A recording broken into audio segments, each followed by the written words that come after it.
Ṣẹ̀kẹ̀rẹ̀ lọ bá jó, ṣẹ̀kẹ̀rẹ̀ lọ bá jó, olúwa mi ò dìde ojú The Ashen Forge.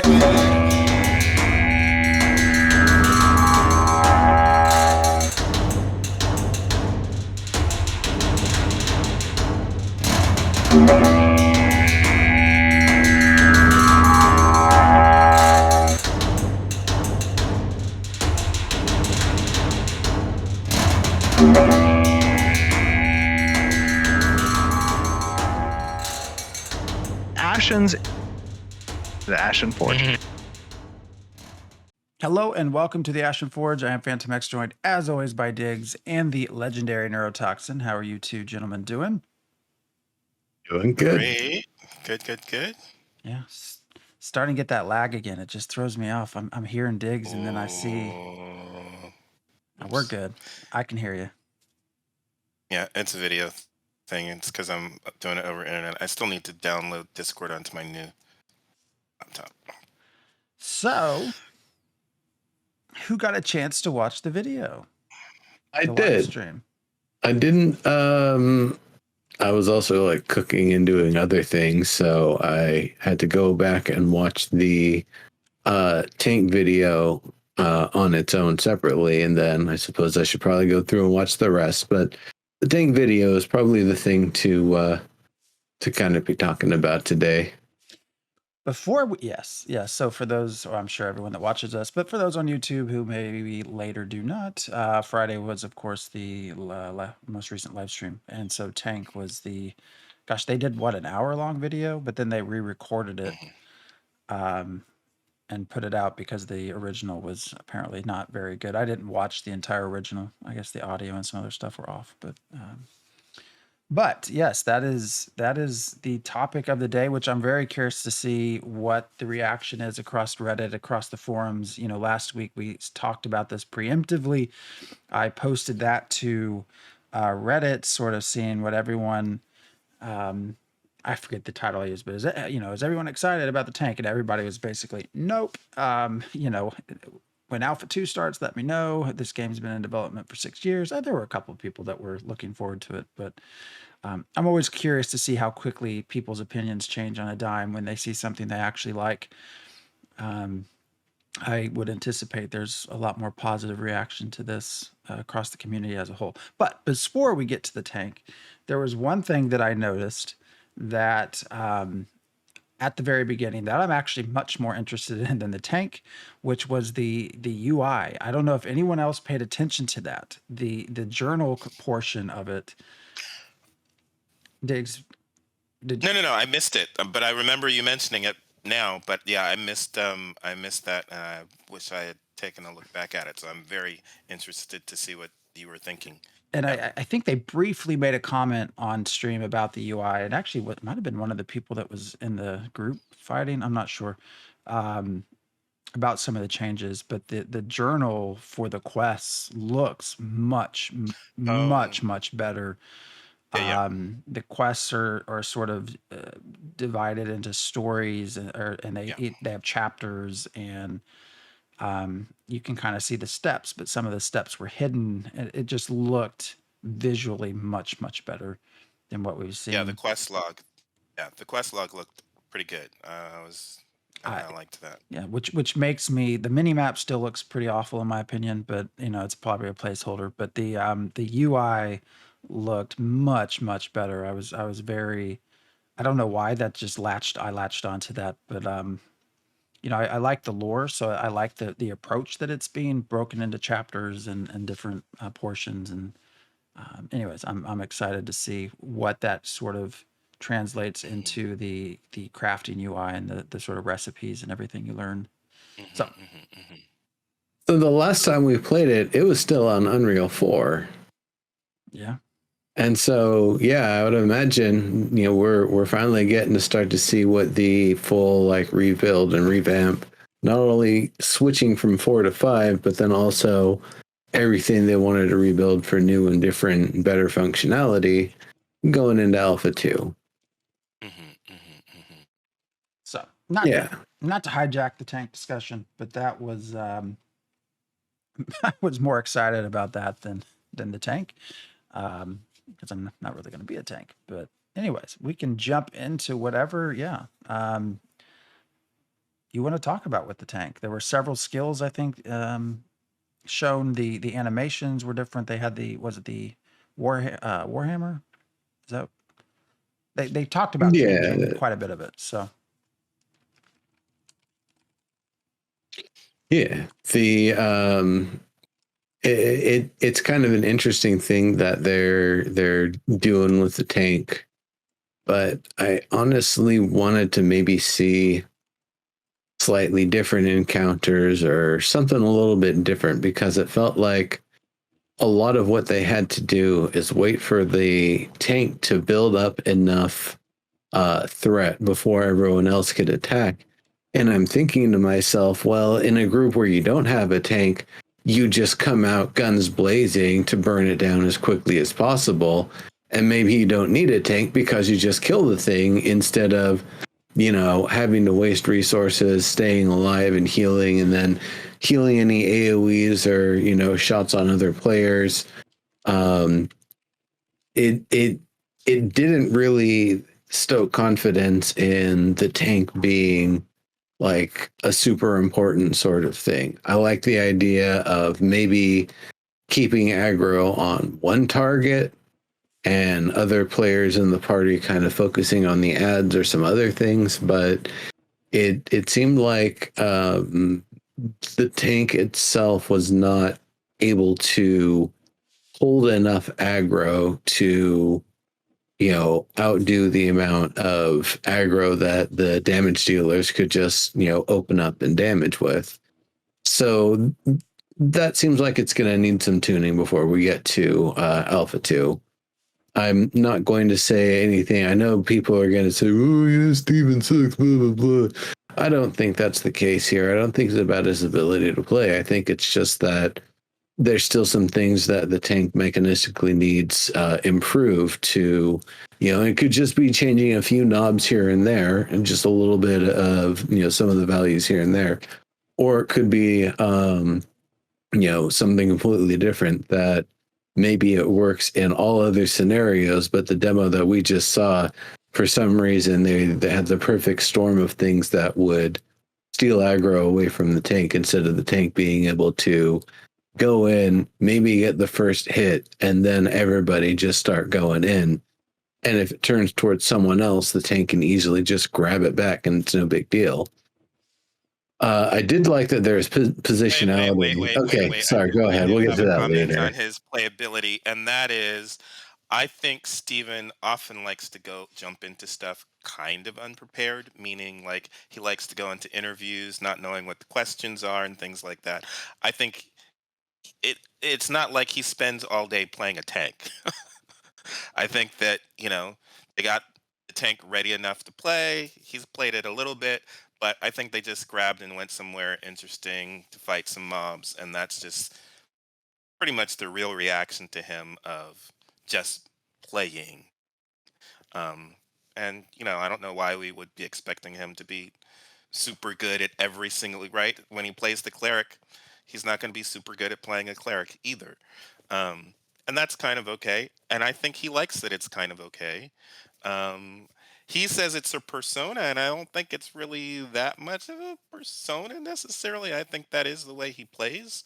But, in the follow-up version of the demo where they re-record, he's actually going through and having things explained a little bit more. And it's more of a demo than a playthrough. So I'd say the first thing that he does is a playthrough, really. And then what we ended up later on YouTube, that's just the hour-long demo, he re-records as more of a demo. And I liked that version. What I liked about that version of it is that he takes some more time in the beginning of that one to go through and just individually run us through the active skills, more so than playing through it in the live stream.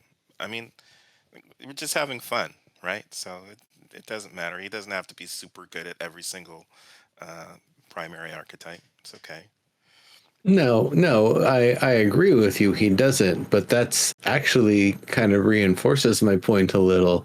you shouldn't have to be great at playing a tank to be able to do the tank's abilities and keep aggro. It should be something that's easy. It shouldn't be something that's difficult. And so it doesn't matter if he's playing the persona of the noob or if he generally, doesn't play tanks and isn't, doesn't have everything in rhythm and stuff. That's totally fine. The fact that he wasn't able to just like up and tank with ease means, maybe something still needs a little bit of tuning to get things working there, right? How balanced everything is right now whatsoever, all the tuning and all the levers, I have no idea. It could be that the tank is balanced and everybody else is still unbalanced. But what does tanking with ease mean? Because somebody asked a question, like, should the tank be able to prevent all damage on your party? And it's like, why would they prevent all damage on the party? I mean, the party should be Right. getting some damage. It shouldn't be so easy to tank that nobody in the party takes any damage. I don't think that's the role of a tank, is to prevent all damage. Okay. So let me qualify what I mean by saying tanking with ease. Thank you for calling me out on that one.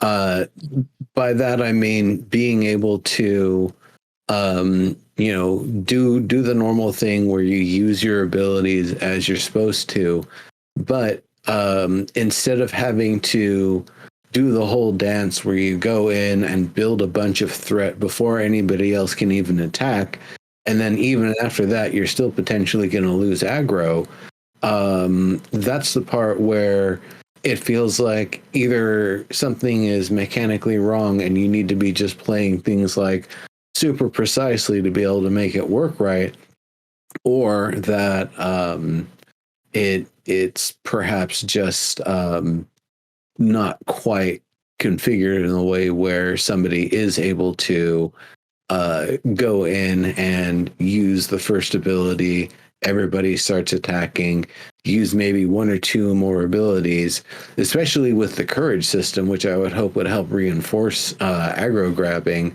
that the more you're taking hits and dealing hits with the enemy, the more you're able to either overcome the amount that everybody else builds up, or do something that expends some of it in a burst that brings the aggro back your way. So that's stuff that I'm hoping to see more of. Obviously, they weren't playing like level 40 equivalent characters. Would they say like 12 or 13? Which was, basically where we ended Alpha 1 if you, went real hard on it and, grinded all the way past all the quests, basically.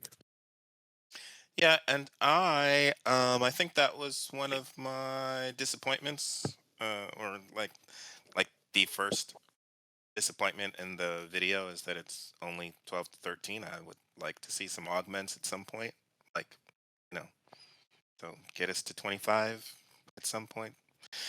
That gear looked nice for level 13.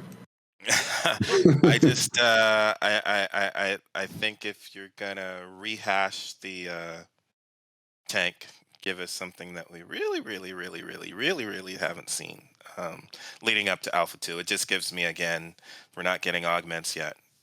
How close to Alpha 2 are we?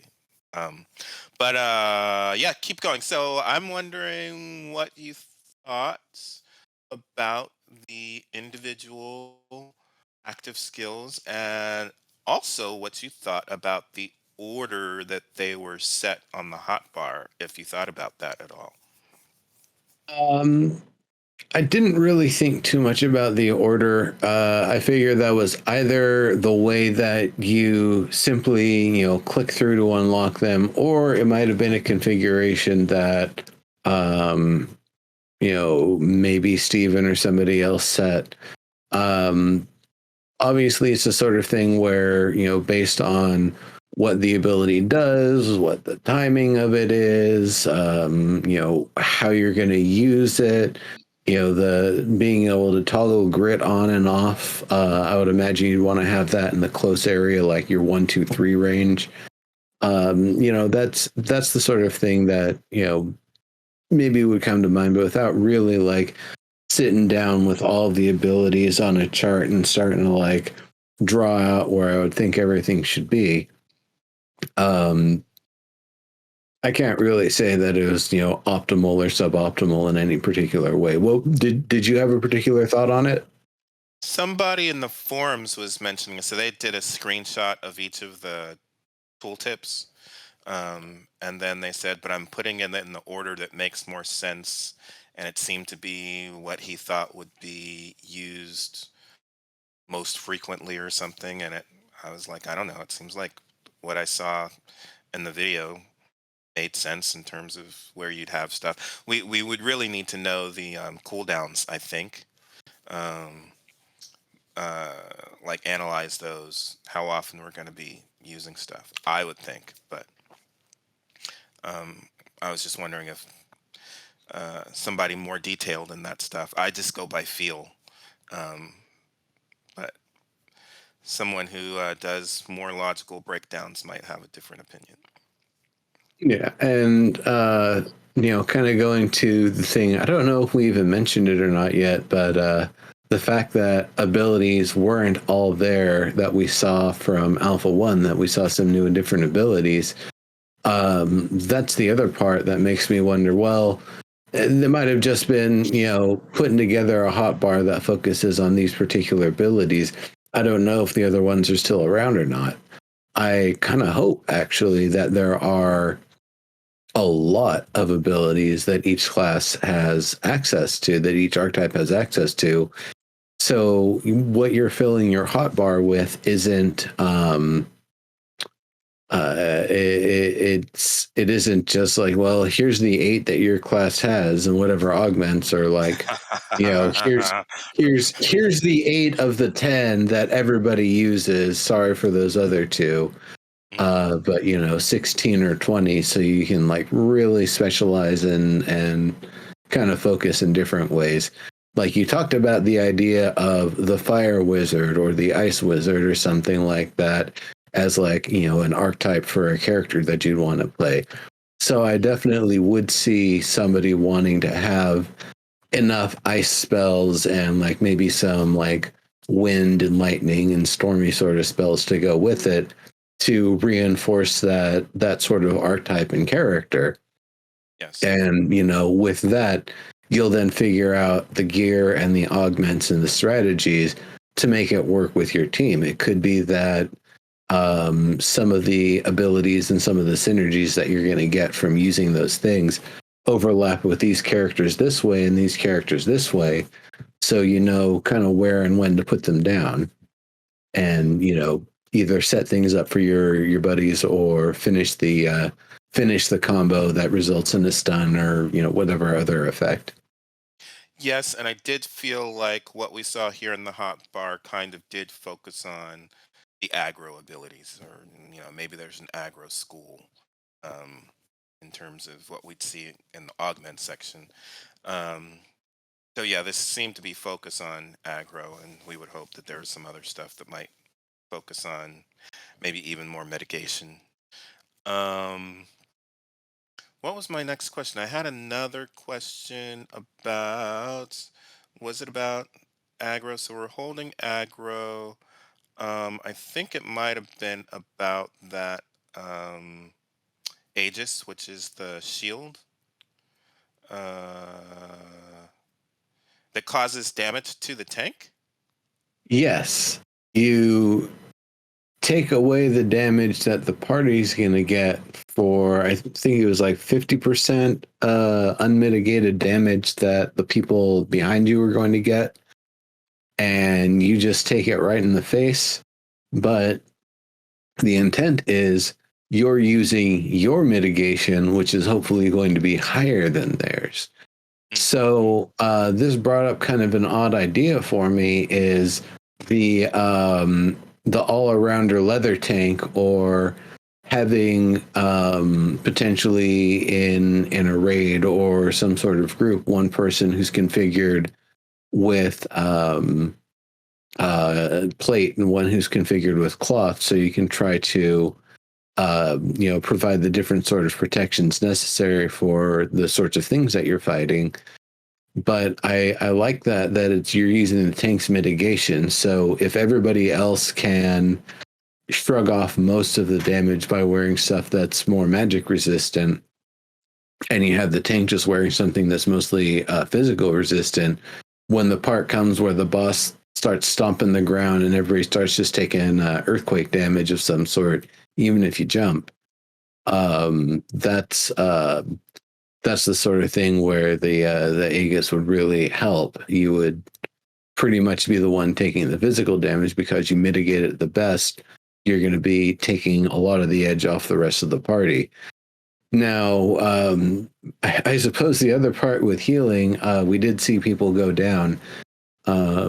What sort of like overhealing and shields and other sorts of things I wonder we're going to see, if there's going to be mechanics to, give people the ability to take a series of much harder blows than they normally would, and survive them, because you're going to do that if you're taking the entire party's worth of damage in a few hits. That's going to be rough. So, all of these things I'm interested to see. I like the idea that grit is on a toggle, so you turn it on when you're turning the shield on, and you can burn down all of your courage trying to take off more of the edge off those blows you're being hit with.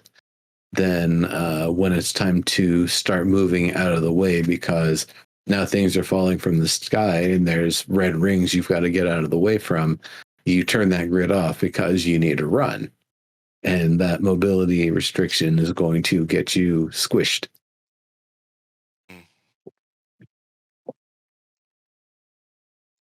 Yeah, I mean, I like the differences that they gameplay that some of that introduces. It certainly seems like it's going to be more fun to play, and you are going to have more thought behind who is behind you. Because I even think at one point, I don't remember if this was the first or the second video, but like they think they commented on the squish, the cloth wearers being behind him and the rest being to the side, and like you are going to have to start to really plan a little bit. I'm curious that now becomes the tank's fault or the healer's fault, who is not within the protected area. Anyways, those would be fun conversations to have. The other side of tanking, though, that I always talk about is not being in the place where the damage is happening. So using Aegis is also one of those things where you have to do this because everybody's taking damage from all sorts of sources that, they're just, everybody's getting bombarded all at once sort of thing. You can't resist it. Otherwise, the first best way of not having to be protected by the tank is not being in the place where the tank is getting stomped on by a giant rhino's hoof.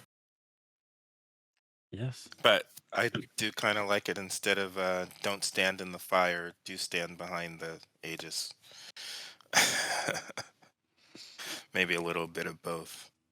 Yeah, I mean, I do like the positionality. There is something to be said about that. Even it's kind of the funny thing. The Titan, the sort of beefy, tanky sort of character in Destiny 2, their kind of main ability for their class is putting down a wall, either a tall wall that just blocks things in front of you, or a short wall that you can use to kind of squat down and fight over.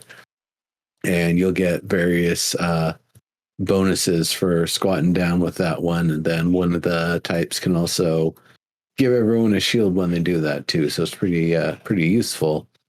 Yeah, I thought that was supposed to be one of the active skills for the Ashes tank, but we'll see. Yeah, I would like to see, that sort of ability to, not just doing like the Aegis where you're giving everybody mitigation, but instead things where you can potentially be buffing people and grabbing the extra aggro that comes off of it. Like you're increasing everybody's damage 15%, but that extra 15% that they're dealing gets put on you instead of on them. So you're basically getting everybody's collective aggro gathering instead of just having to do it yourself. So that's something that I'm kind of hoping to see. That could be like an inversion. That could be maybe one of the secondary archetype augmentations. We'll see. Mm-hmm. So shield assault. Very interesting that you need a shield in order to use that ability. We knew that those kind of requirements were going to be on some of these active skills. Hey, as a fighter, you don't need a hammer to summon a giant celestial hammer thing. So So it could be assume that you conjure a shield for a moment. yeah, and I was going to because it is probably essence. I was actually expecting that to be a little flashier. It's high magic, and we've got that giant hammer, so I'm expecting to see some flashy special effects. Um, I'm hoping that was placeholder special effects for Aegis. Um, but we seem to be missing special effects for grapple, not like javelin, just the animation for it, without him holding anything. Like I think it says he hurls a hooked chain, um, but I'm Yeah, expecting if it's a hooked chain, that will end up being an essence chain, and so I think they even called out in the video that it wasn't working. yeah. Um, but yeah. So bash is the target with your shield. Of course, any. I'm under the impression still that any class can wear any armor and wield any weapon. It's just, if you don't have a shield equipped, you won't be able to do shield assault. Yeah, Well, could be something where every class has stuff where you need a specific sort of equipment to piece of equipment to use it, I mean, it's a Yeah. charge, right? You could just use your shoulder. or you could just conjure a shield like a hammer. That's, um, if you've got that ability to do that, to channel your essence into an attack, surely you can channel your essence into a charging shield. yeah, but They it could seems change like that too. the training is to use your essence to do a specific thing. You're right. So the fighter is trained to summon that hammer. Somebody did complain that they were jealous that the um, tank got to use an actual physical hammer while the fighter was conjuring a magical hammer, and he wishes probably the fighter would be able to do a physical. It's like, but he's just using a physical weapon, and I'm pretty sure every primary archetype is going to have some essence weapon that they conjure. Like this hooked chain is going to look, super flashy and gold. Um, but again, the fighter could use a physical hammer if they wanted to. He's not restricted to only using swords, although the lore is that they're blade masters. Um, but the fighter could use a wand. The tank could use a wand if they wanted to. Is my understanding. Yep. Can I just say I'm starting to type this out, and I thought I'd just say it. I don't know what we all expect when we get shown these sort of showcases of the cleric and the ranged and the tank. Like, combat is combat. I don't know what we're expecting to be different, other than just looking like industry standard, right? Um, because there's, I mean, how many different ways can you do group combat in an MMORPG outside of what already exists? I mean, you can do little things. The protective shield, yeah, that's going to be a little bit fun. Some of the rotation things, but in essence, these are all still core mechanics that have been around. I mean, threat generation, they're just doing it with different animations, calling it something else. The status effects, I mean, that was fun to see that you can do a snare and then a trip. Hmm. But Hmm. I don't know. I just, everyone gets, and us too, me too, me as well. I don't know, just get really excited about this idea of combat, but I don't know how we expect things to be any different. Um, Well, and I like that we get to synergize those conditions with other people in our party. That's one of the things that I'm looking forward to, is being able to apply these conditions with my archetype, and then I see that happening, so I'm gonna apply a similar condition or bank off of what I just saw. Um, that being said, I really like the visuals of this group play, and the speed of the combat seems about the speed that I'm comfortable with. What's the game that we're looking forward to, or you are anyway? Phantom, that I keep saying is too slow. oh, The combat Pantheon. is too slow. Pantheon, yeah.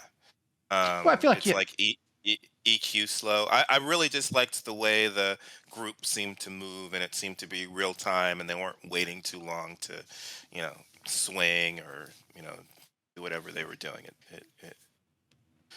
I don't know. It looked You good have to me. two types, right? You have classic MMO combat, and then you have action combat that you find in BDO and some of these other games. Like, I don't know what else we expect. Um, Well, BDO seems a little too fast for me. Um, this seems about Neverwinter Online speed, which is about my comfort zone. So I think some of the action MMORPG ones, the combat is too fast, and it's almost first person shooter fast, which is too fast for me. But this seemed pretty comfortable for me. and actually, since I brought this up, and I should have gone back through to see if I misheard this, but I swear I watched the Twitch version before I watched the YouTube version, and I could swear at some point Steven switches to the action combat. So you see the crosshairs, and Hmm. there's someone with him that mentions that there's a misperception that by switching to this action combat, that the skills like the approach changes, that somehow your skills change, or whatnot, implying that they don't, that you just have a target based. Now, am I misremembering that? I could have sworn way back when we were supposed to have skill trees that would change based on if you were in action versus not. Isn't that correct? So has that been a change now? In the video, or afterward, he actually does say about that. You want to handle that? Yeah. Basically that you will be able to turn on and off the or set what form, if you want to do action or tab target for different abilities. And so it doesn't sound like it's something that you need to specialize into, which was how it sounded originally. It sounds like it's simply a quality of life thing that you get to set and define as you please now. And I'm wondering if you get to set it independently for when you're in action mode and when you're in tab target mode. Because if it's something where it's just an AoE that's going to happen around you, I don't know that there's going to be a difference either way. There's not really anything to press that's or change with the way that it's pressed or used. But if it's something that you have to target in some way, or something where you have to either home in on a target, or when you use it, the closest thing to the crosshairs, which you're going to focus on, you'll potentially be able to set which format you prefer for it. It could be that you're using tab targeting, but there's something where when you're fighting a whole lot of people, a certain ability that you want to make sure can hit somebody, far in the distance, that is targeting the right person, and it's hard to tab target all the way over to them. So you use the action mode to make sure that the catapult fireball or whatever that you're going to lob in the distance and ruin that person's day with is being targeted to the right person. So you line them up, the little person in the distance, and pew, and then they get splashed. I don't know. We'll see how it works. Because and I could be misremembering things, but I could have sworn at some point we were told that as you go through your skill trees, you could spec into more active type approaches to skills, and that did not seem to be what was mentioned. Is that your skills are your skills, regardless of if you're in action or tab. And I could just be misremembering that, but. No, I think that is how it was originally. I believe the intent was that you would have a certain version of the ability, and you would have to augment it with something that would specifically change the format. Now, what I'm guessing is either they used the A word in the wrong place there, and it wasn't actually ever meant to be an augment, or they realized making people choose between the ability to improve an ability in a meaningful way or improve the way you interface with it, maybe with some improvement, maybe not, is a bum deal. And so one way or the other, they realized, well, let's take how you interface with the ability out of the whole equation. So your augments are purely the things that are going to enhance your abilities and nothing else. And you can figure how you want to use the abilities in whatever way is the most comfortable for you. Which I think is also a good idea for enabling players. I don't know what sort of amazing controllers are available for people with various controller limitations. So giving them as much control and access as possible, that's a big win. So, I hope, with all those things considered, that's just what they're going for. And it was, even if it wasn't to misspeak to say augments originally, that's not the case anymore. And it's just something you can set. I'm going to find that video somewhere. I remember a video of Steven having a skill tree open. I don't know. I'm going to have to find that. I'm seeing a YouTube short coming up soon. I don't care one way or the other. I just want to clear. I don't care one way or the other. It just seems like if I'm remembering correctly, that's sort of a big change. So I get it. You said it, Stephen. You said it. I can show it. There was an interesting little thread on the forum saying active blocking. Sure, but not like that. I thought the active blocking was okay. What did you guys think? So I liked that you can block, and I don't know if it's going to be your mana or a separate resource stamina that gets depleted when you do it. But everybody being able to block makes sense. I like it. I like the ability for things to potentially be able to block differently too. That could be like a rock, paper, scissors, or some other sort of thing. Like it could be if you're using a heavy sword and somebody is attacking you with a lighter, like one-handed, maybe a dagger or something, that you are in fact able to block the entire attack because your weapon is bigger. And so in that case, you're able to effectively block as if you had a shield. Maybe it's not going to be full mitigation even if you had a shield, but the amount of mitigation, potentially available, I could see something like that potentially. But I like the idea that they were saying of potentially adding a perfect block sort of window that if you time it close to when the attack is making impact, that you're able to get a better block out of it. Maybe it's full mitigation. Maybe it also does like a little bit of a stun or, knockback sort of thing. One of them mentioned Gears of War. One of them mentioned Valheim. It's a mechanic that a lot of games have used for a little while now. So I could imagine that might sneak in, whether it was the result of them talking and doing that video or something that was potentially in the works. It sounded like it wasn't from one of their responses, looking at the engineer in me cries or whatever he said.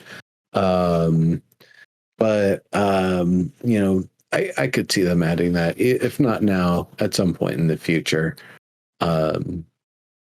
It could very well just be when you do it, a buff occurs that is, perfect block. And if you're hit during that, then it does its thing. But I suppose the other thing, just real quick, is magic blocking. If I have a staff and I'm active blocking, am I able to block spells better than somebody else? So I was going to say in Valheim, I loved knockback with my shield. Timing that perfectly so that it would get a knock. I love that in Valheim.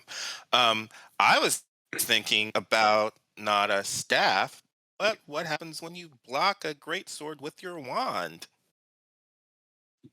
Well, it's going to take some durability damage, perhaps, or I don't know what sort of defensive attributes the wand has. It should have active block. It's a universal skill. Yeah, so it could be that you maybe are able to make it hurt you a little less or something, or maybe it has a different sort of block that's maybe this is what, daggers and sorts of things like that would do, is instead it's like a, not even a riposte, just like you hit me, I'm going to hit you at the same time sort of thing. Like when you're defending like that, you get to do like an automatic crit or something when they hit you because they're now open and available for a hit. That could be something. I kind of wonder too, what about, what is the wand made out of? So maybe, the equivalent of mithril. If it's a mithril wand, then you've got more durability. You don't have to worry about it taking too much damage when you active block with your mithril wand. The other thing I would worry about with trying to block with a wand is there's nothing that's going to stop whatever it is from sliding right over into your hand or your wrist. So, what it's unless it puts up like a little magical shield for you. Yeah, that's not going to work very well.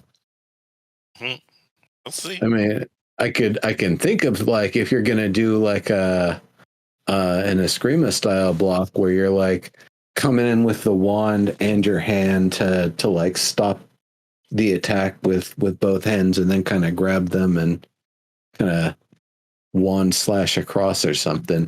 Yeah, sure. Okay, cool. But the Kung Fu Wizard, I don't know if that's how they're going to do the archetype. That could be cool.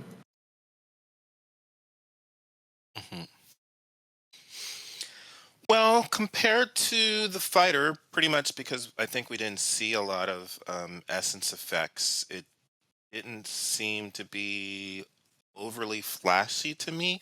What did you think, maybe overall combat, not just with the tank, but with the entire group? Did it seem too flashy to you, or maybe about right? Seemed okay. I'm not going to say it was like the most amazing combat I've ever seen, and I'm not going to say that it just looked like plain old MMO combat. There's some nice feel to it. There's some nice weight to some of the stuff for sure. Like if you look at the individual actions and animations, they're pretty neat. But when you kind of look back at it from the pulled out focus sort of you know, bird's eye view, and you're just kind of looking at what's going on. It does just kind of look like a bunch of people, you know, whacking and shooting a bow at like one or two things in a very, you know, oh, I've been here before sort of way. Mm, Looked okay. it looked fine. I mean, the pace was okay. They seem to be taking decent damage. Like that, the cleric actually had something to do, which I don't think you always see with sort of single Mhm. mobs that are not necessarily 6 or 8 player based mobs. I wonder what that says for soloing later on. But anyways, there was a lot of stuff, a lot of effects going on, a lot of spells, a lot of flashing, and I don't know. But it didn't overwhelm the screen to me, and I also was able to kind of get a feel like these are different classes. It's not just people, you know, mashing their buttons and doing a bunch of Right. stuff. Right. It it seemed very clear that these were however many, what, 4 or 5 different classes trying to take down one mob and kind of each playing their kind of role. Um, The only thing, no, Steven has said he likes to play zoomed out, so he was zoomed out. If you're a little bit closer, if it's more than one mob at a time, it would seem that it would be very difficult to try to click through and see what is what at times based off mm, of, because I know there were times that when multiple things were going off and there were multiple different effects, to me anyways, almost lost sight of the actual mob in the middle of it all. So if mm, you're in mhm, some sort of encounter, I don't know, maybe they're twins and you have to switch back and forth, it could be mhm. kind of annoying. TLFI says that you should be able to turn down or turn off effects. I thought they were going to try to leave that standard. Is that not right? Sort of across everyone, just as a way to keep PvP equal, There's or some or am, amount am that I you're going thinking to of be it, able to. or am I thinking of environmental effects and not being I able to turn think down? you might be thinking of environmental effects that instead of having a cool, like heavy rolling cloud wind effect, it's just going to be gray, but it's still going to be obstructing your vision the same way.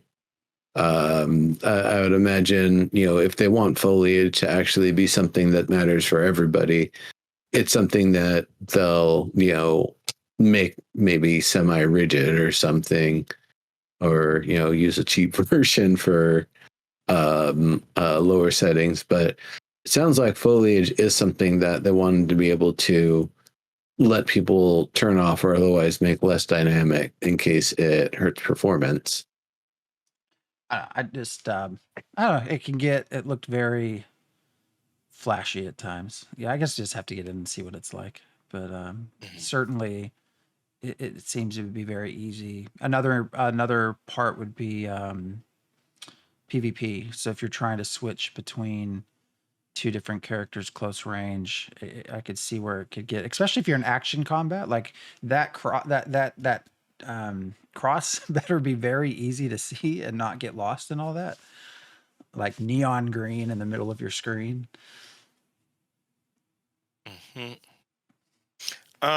PvP. We should talk about effectiveness of the tank in Who PvP. knows? They've never ever shown us a video Yeah. ever of PvP. Well, but I meant in terms of design of the tank and its I abilities, and the fact that you can't uh aggro, can't force aggro on a player. And I think they talked, but I think they talked about that a little bit. So I'm wondering about um Steven's response to how they've designed. I think one of the designers mentioned that they're working on making sure that that's a thing, right? So they didn't mention enough for you to get a feel for what they're planning. No, I think actually this kind of what you were saying earlier. Diggs, maybe you said that one of you said about this potentially being the aggro grabbing set of skills that they were highlighting instead of showing the entire set of skills. Yes. And with the concept of PvP, I certainly hope so. Like, yeah, grit makes sense. Aegis, yeah, maybe. Depending on the damage output of the inciting strike, sure, maybe. I could see that shout potentially being useful. What was the shield bash? Yeah, I can see that being useful as like an entry, as a way to kind of break through the enemy line a little bit. Target somebody that's a little further back, so you don't stop on the first person. You keep going through a little. Sure, okay, I could see some of that. That grapple, throwing out a grappling hook to pull enemies in. Yeah, I could see that definitely being more of like the PvP side of things. So I would kind of imagine if they are having a bigger swath of abilities than the ones that we saw, that we didn't necessarily see all the stuff that somebody would bring to the table in PvP, or if they do, you're using them for their damage and debuff sort of abilities, and maybe a little for your ability to protect your buddies. You're doing that a little bit more than you are trying to keep every person focused on you. It could be, in fact, that as a tank, maybe people don't want to focus on you. Maybe they want to go and work around you. And it's like, all right, let that ding dong go, headlong into trouble. We'll kill the healer behind and then, swarm him when he takes 5 steps past the wall. Real easy. I mean, in PvP, how many of the things we saw are even really useful? Like, you have shield assault, that's entire purpose appears to be generating threat. You have inciting strikes, which also is a threat for multiple targets, although it has a snare, which I guess you could do the snare trip sort of combination, which would be helpful. But how much are you going to use? I don't know. How much are you going to use something like grit? A lot, if you're going to be turning it on and off constantly. You get to a point where you're like toe to toe with someone, you turn that grid on. The moment you got to start moving, you turn that grid off. So I don't know. Just a lot of what we were shown did not seem to be in a in a fast-paced sort of PvP action. Knowing what we went through with Alpha 1, it was very fast-paced. Your death would occur within a very short period of time. Yeah.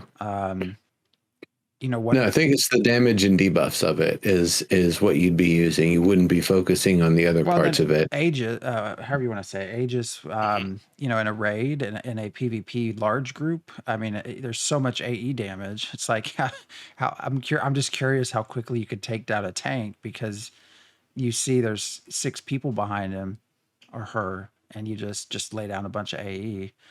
I don't know. I guess this is the whole point of testing, but.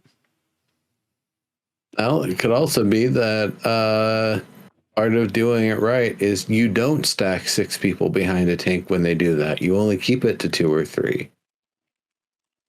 When you start getting beat up, maybe you dive in, and then when you get some heals, you jump back out. Yeah, like maybe the squishier ones get behind the Aegis. Mage, maybe your bard, and your rogue doesn't need to be behind there, or your cleric almost certainly doesn't need to be behind there. We'll have to see how the cleric specs out their armor, physical versus magical, but. Mm-hmm. Well, we are almost out of time. So what else we got to talk about here? I wanted to say one thing that kind of made me facepalm a little bit. They're going in to fight these enemies to get loot off of them. They know exactly where the Hammer of Corin is. They know which enemies drop which piece of gear. That is such the sandbox part, I was hoping to not see that. It kind of pains me a little, honestly. Much love to the team and everything. And for a demonstration environment, it works. It communicates what it is to like conventional MMO players, but it doesn't communicate what it, seemed like it was going to be. That maybe there's 3 to 4 total complete sets of these items that drop, and maybe about 100 kind of tattered sets that if you get 2 or 3 of them, you can, have a crafter learn the blueprint and, fix it up. And that you put the crafting loop into it as part of it, that sure, you have a bit of the drops that'll come off of the enemies up to a point, and then you can have, the busted ones that you gather that you bring to your crafters so that they can learn how to make it. And so you can have people making more of them. So that way, after you've basically beat these ghosts naked, some, heroic adventure can finally advance whatever the quest line that's built into the world for this thing is, to go to the site and pour the holy water on it and do the thing and fight the big baddie to finally purify and put everybody at peace there at that gravesite. So that way the world can advance in that region and the story of that node can advance. So that's the part that I was kind of, a little off-put by is that I don't want to see sets of gear that you can go to a place and keep killing them and farm it and get those items in perpetuity. That seems like it's not the experience that we've been told we should be looking forward to for the past little bit. Instead, the opposite, that things will be there until they get resolved, and then they've been resolved and that's it. And you gotta get those patterns and get that gear while you can, but there will be limits to it. If there's only 200 ghosts there and you can only get a weapon or a piece of gear off of each one, or some tattered bits off of 1 or 2 1 or 2 tattered bits off of each one, I should say, then that would work. And then of course the idea, the anti-FOMO part, you've got the blueprint for it. Unless there's some mechanic where you can sell it or trade it or potentially lose it in some sort of battle where your place gets kicked over and they take your stuff. I think the ability for people who were there and participated and got the recipes to be the ones who can make that particular visual style of equipment and the items with that particular piece of equipment's relative attributes and features to it makes a lot more sense. That's the thing that promotes the crafting, that promotes the player economy way more than having dropped items. I kind of like that there weren't dropped items for the most part in Alpha 1, that you weren't getting hammers and axes and bows and various pieces of armor that you're just going to throw away or have sold or dismantled. That wasn't the whole grind and the loop for it. So seeing that it's changed from that to droppable, farmable gear that everybody can get, and the enemies that are going to drop it, it's like a complete change of things by comparison for me. Did he say it was a change? I didn't pay too much attention to it. So did he say that was a change, or is that just what we happened to see? I don't think he actually addressed that change. And I'm kind of wondering about that. I'll have to go back through and watch the entire video front to back to see if that gets addressed. But that's a big change. That is definitely again, different. If it's an actual change and not still just placeholder based on the UE5. Switch. They were there to get a specific shield, a specific hammer, and specific pieces of armor from a specific named set. Okay. and they knew where to go and who to fight to get each one. So that feels like a static dungeon in a theme park or a static, like, open space sort of thing. Yeah, I mean, Ashes is a theme box. But yeah, so when I think of stuff like this, I kind of think of the Winter Dragon example, where we have the world boss. Winter Dragon causes a perpetual winter, and to me, main draw of attacking that Winter Dragon is to uh, stop the threat of the perpetual winter. But when I think of groups of people coming to take down this boss, yeah, dragon has a couple of horns, they've got a couple of eyes, they've got a tail, they've got some claws. Um, and so the people who do the most damage should be getting, the relics like that. But everybody should probably be able to get a scale and use that dragon scale to help enchant some kind of, I don't know, cold damage or something on their dagger or something. They should be able to use that, at least a dragon scale, to do something like, haha, I got this from the Battle of the Winter Dragon, even if I wasn't in that first group who hit it, or that party that did the most damage. Um, that's the part I'm concerned about, is how you're distributing loot, whatever the loot is, among 100 players who show up to take down one dragon. Yeah, that's a good question. And they did show us their newly implemented loot system, which looks like most of all the others.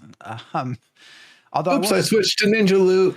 I will say it was. I like how they added in the voting system for switching different loot strategies. That I think is a good introduction. But otherwise, need greed. I need the hammer. I need the hammer. I need the hammer. Yeah. I think it's everything. I'm trying to remember the last time I actually was in a group where there was a need before greed or passing sort of setup. Gosh, I don't even remember when the last time that would have happened in an MMORPG. And I don't know if that's because I just have played solo for so long, or if that's just fallen out of the normal. Because I think World of Warcraft now, Diggs, am I wrong? You get personal loot, right? So you're not getting, no longer get one or two items from the boss. Everyone just sort of gets their own. That's right. Personal item. So it's been a while since I've seen this system, but all right. Find on pickup. Well, we are almost 10 minutes over, and we have a lot more to talk about. Didn't get to any of the questions, environment, or anything else that came up. I still want to talk about the UI, and so we have plenty to go over, I think, the next 2 weeks, or however many it will be before we get the next live stream. So I've been playing a lot of EverQuest 2 in the last 10 days, 11 days, and it is the leveling style that I hope to see in Ashes of Creation, which is also, I guess, something else that can be talked about later on. But nice, for sure. Anyways, everyone, thank you for joining us, and we will see you back here next Sunday. Yeah, okie dokie. See you then, everybody. Have a good one.